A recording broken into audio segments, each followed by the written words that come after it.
Bismillahirrahmanirrahim. Assalamualaikum warahmatullahi taala wabarakatuh. Saya Cikgu Muhammad Azwan bin Uthman, Guru Disiplin Sekolah Kebahasaan Bintang. Selamat bersua di alam maya. Kepada ibu bapa yang memang telah pun menghantar anak ke sekolah ini, insya-Allah kita telah pun saling mengenali, dan bagi ibu bapa yang baru pertama kali menghantar anak ke sekolah ini, saya ingin mengucapkan selamat berkenalan. Assalamualaikum dan selamat sejahtera. Hari ini cikgu akan menerangkan tentang budaya dan peraturan sekolah. Memandangkan kita masih lagi menghadapi wabak COVID-19, jadi kita perlu mengamalkan budaya dan norma baru di sekolah.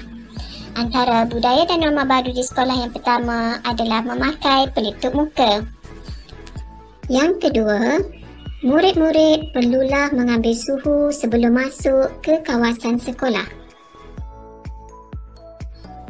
Yang ketiga, murid-murid perlu menjaga jarak dan tidak bersentuhan dengan kawan-kawan yang lain.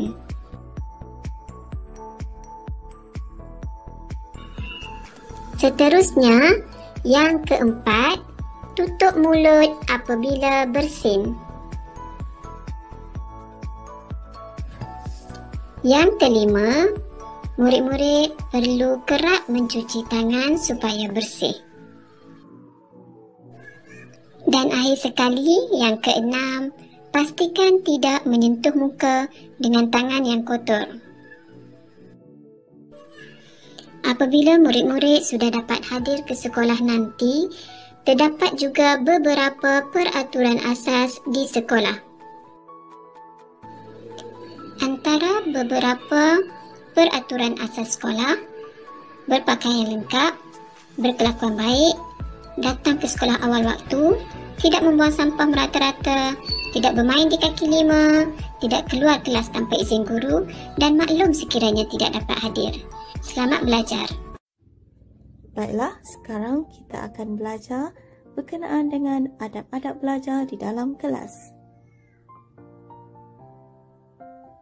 Pertama, murid perlu berdiri dan mengucapkan salam kepada guru semasa guru masuk ke dalam kelas. Kedua, murid perlu membaca doa belajar sebelum memulakan sesuatu pembelajaran.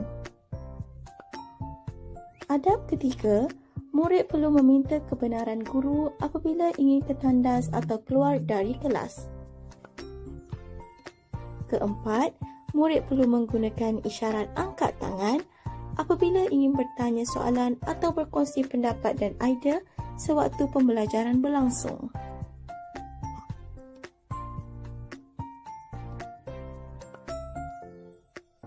Adab kelima, menyiapkan tugasan yang diberikan oleh guru dengan kadar segera.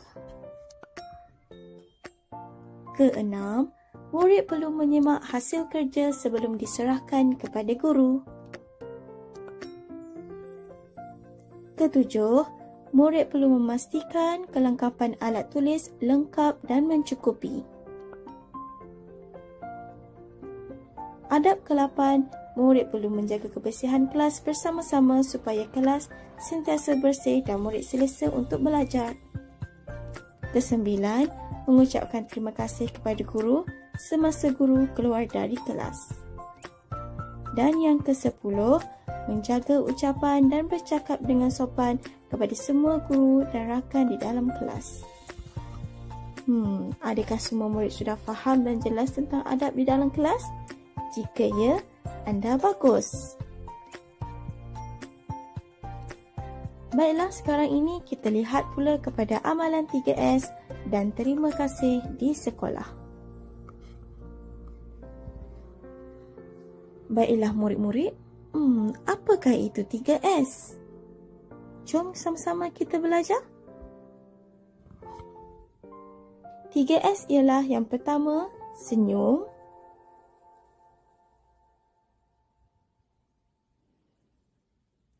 Kedua, sapa.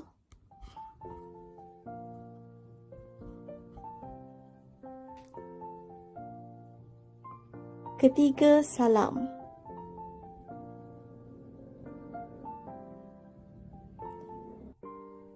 4 amalan baik yang murid perlu laksanakan di sekolah ialah senyum, sapa, salam dan terima kasih.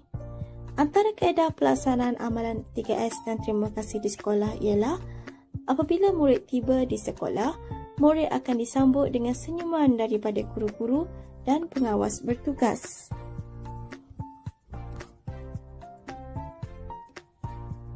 Murid digalakkan untuk turut melemparkan dan membalas senyuman sebagai tanda pertemuan. Murid akan memberi salam dan menyapa guru dengan ucapan-ucapan yang sopan. Senyum, sapa, salam dan terima kasih sewajarnya dipraktikkan dan diamalkan oleh semua warga sekolah supaya dapat membentuk hubungan dan suasana yang positif, kondusif serta harmonis. Jom amalkan 3S dan terima kasih di sekolah ya murid-murid.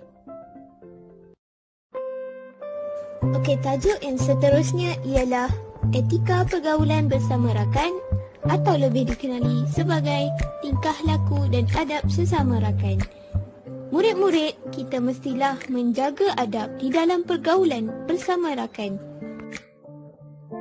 Antaranya, yang pertama, memberi dan menjawab salam.